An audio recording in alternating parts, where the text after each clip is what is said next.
गोरी कवि ने 2 अंडे दिए, इसलिए वो आजकल बहुत ही ज़्यादा गुस्से में रहती थी, क्योंकि उसे आजकल अंडों पर बैठना पड़ रहा था। वे गुस्से में अपने पति कालू कौवे से कहती है, ओए कालू, मैं थक गई हूँ, सुबह से अंडों पर बैठी हुई हूँ।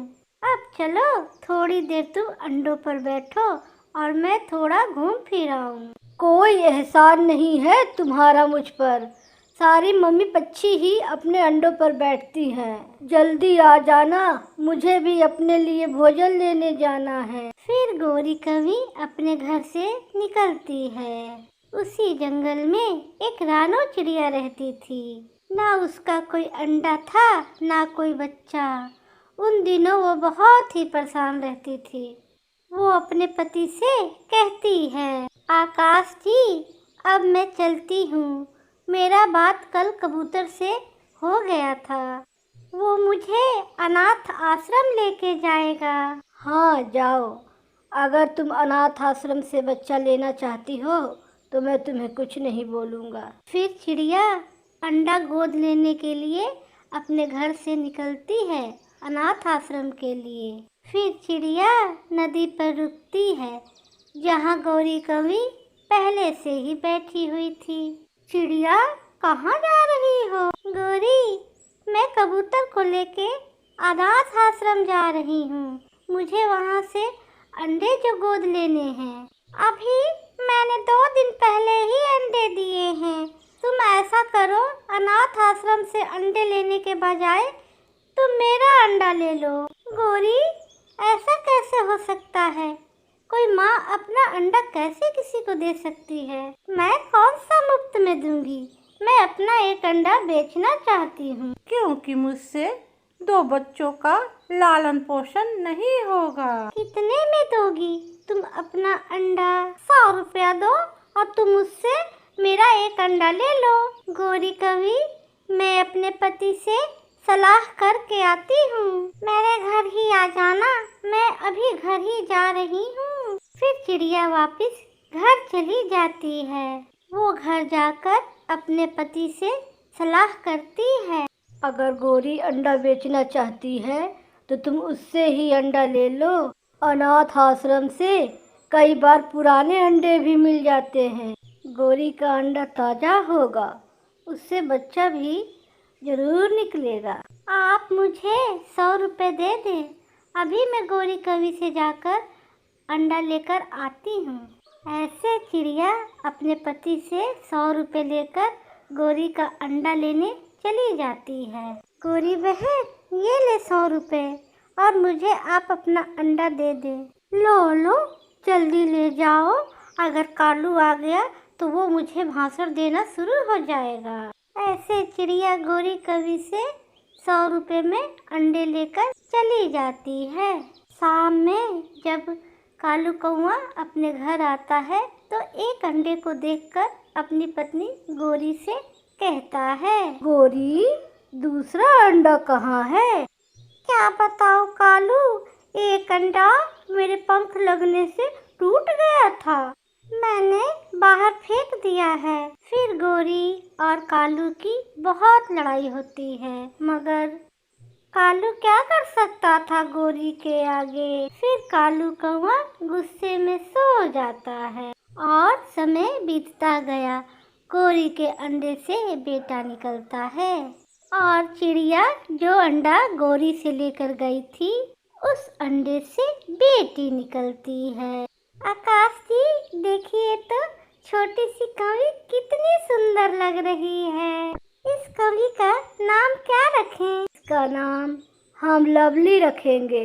लवली नाम मुझे बहुत पसंद है। रानो, हम लवली का पालन पोषण बहुत अच्छे से करेंगे। इसे अच्छाई और बुराई का फर्क बताएंगे ताकि ये बड़े होकर एक अच्छी और सच्ची पक्षी बन सके। मैं कई दिन से बाहर नहीं गई, मैं लवली के लिए भोजन लेकर आती हूँ। फिर चिड़िया अपने घर से बाहर जाती है। अच्छा ही हुआ जो बेटी वाला अंडा मैंने चिड़िया को दे दिया और बेटा वाला खुद रख लिया। ये सोचकर गोरी कौवी बहुत खुश थी। फिर कालू कौवा भी घर आता है। कालू, भोजन ले आए हो? जब देखो तब भोजन भोजन, खुद जाओ और ले आओ अपना भोजन। मैं कहाँ से लाऊं तुम्हारे लिए भोजन? वो दोनों तो हर समय भोजन को लेकर ही लड़ते झगड़ते रहते थे। मम्मा चिड़िया और पापा चिड़ा लवली को अपने साथ लेकर ही भोजन लेने जाते। लवली ने अब उड़ना सीख लिया था। मम्मा, मेरा रंग काला क्यों है? मुझे काला रंग बहुत अच्छा लगता है, इसीलिए मैंने अपनी बेटी का रंग काला ही ले लिया। भगवान बच्चे को रंग दे रहा था। बेटी, तुम यहाँ बैठो, मैं और तुम्हारा पापा तुम्हारे लिए मीठे मीठे फल लेकर आते हैं। मम्मा और पापा अपनी बेटी के लिए फल लेने चले जाते हैं। वहाँ गोरी कौवी अपने बेटे के साथ आ जाती है। ये कौवी तो बिल्कुल मेरे जैसी है। मुझे तो लग रहा है ये मेरी बेटी ही है। आंटी, देखे तो आपका और मेरा रंग कितना मिलता जुलता है। हाँ, क्योंकि मैं एक कवि हूँ और तुम भी एक कवि हो। नहीं नहीं, मैं तो एक चिड़िया की बेटी हूँ। ये आपके साथ कौन है? उस छोटी कवि की बातें सुनकर और उसको देखकर गोरी कौवी को उस पे बहुत प्यार आता है। मेरी बेटी तो बहुत सुंदर है, क्यों ना मैं चिड़िया को उसके 100 रुपये वापस करके अपनी बेटी वापस ले लूं। आंटी, क्या आप इसी जंगल में रहती हैं? हाँ बेटी, मैं आपसे मिलने ही आई थी। तुम मेरी बेटी हो। मेरा अंडा कहीं गिर गया था और चिड़िया ने तुम्हें उठा लिया, उसी अंडे से तुम निकली हो। नहीं आंटी, ऐसा कैसे हो सकता है? मेरी मम्मी तो रानो चिड़िया है और पापा आकाश है। नहीं बेटी, तुम किसी से भी पूछ लो, तुम एक कवि हो। तुमको विश्वास नहीं है तो आप अपनी मम्मा से ही पूछ लेना। फिर गोरी कौवी जग्गू को लेके वहाँ से चली जाती है। माँ और पापा चिड़िया भी फिर वापस आ जाते हैं। चलो बेटा, मैं अपनी बेटी के लिए मीठे मीठे सेव लेके आई हूँ। चलो घर जाकर सेव खाते हैं। घर जाके लवली अपनी मम्मा से कहती है, मम्मा, मुझे नदी पर एक कवि मिली थी। वो मुझे कह रही थी कि मैं उसकी बेटी हूँ। क्या ये सच है? ये सुनकर मम्मा चिड़िया डर जाती है। हाँ बेटी, ये बात सच है। हम आपसे कुछ छुपाना नहीं चाहते। गोरी कवि ने अपना अंडा आपकी मम्मा को 100 रुपया में बेच दिया था और मेरे पास कोई बच्चा नहीं था, इसलिए मैंने वो अंडा ले लिया। मगर बेटी, मैं आपसे बहुत प्यार करती हूँ, मुझे छोड़कर ना जाना।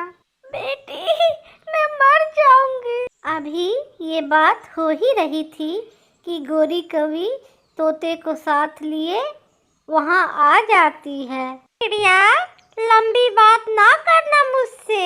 ये लो अपने 100 रुपए और मेरी बेटी वापस करो। चिड़िया, क्या जो गोरी कह रही है वो सच है? क्या ये गोरी की बेटी है? हाँ तोते भैया, मुझे गोरी ने अपने अंडे 100 रुपए में बेचे थे। मैंने बहुत रक्षा की है उस अंडे की। अब मुझे बहुत प्यार है अपनी बेटी से। मैं अपनी बेटी किसी को नहीं दूंगी। ये लो अपने 100 रुपए। मैं कौन सा अपने बात से मुकर रही हूँ? रानो बहन, जिसकी संतान रहती है उसी की होती है। नहीं, हम अपनी बेटी किसी को नहीं दे सकते। ऐसा कहते हुए पापा चिड़िया भी रोने लग जाता है। चलो बेटी, चलो अपनी मम्मा के साथ चलो। नहीं, आप मेरी मम्मा नहीं हो सकती। आपने उस समय मुझे बेच दिया जब मैं अंडे में थी और कीमत 100 रुपए ली। अब आप क्या करेंगी? मुझे 500 रुपए में बेचेंगी? आप यहाँ से जाएं। मैं आपकी बेटी नहीं हूँ और ना ही आप मेरी मम्मा हैं। मैं जहाँ हूँ वहाँ बहुत ही ज़्यादा खुश हूँ।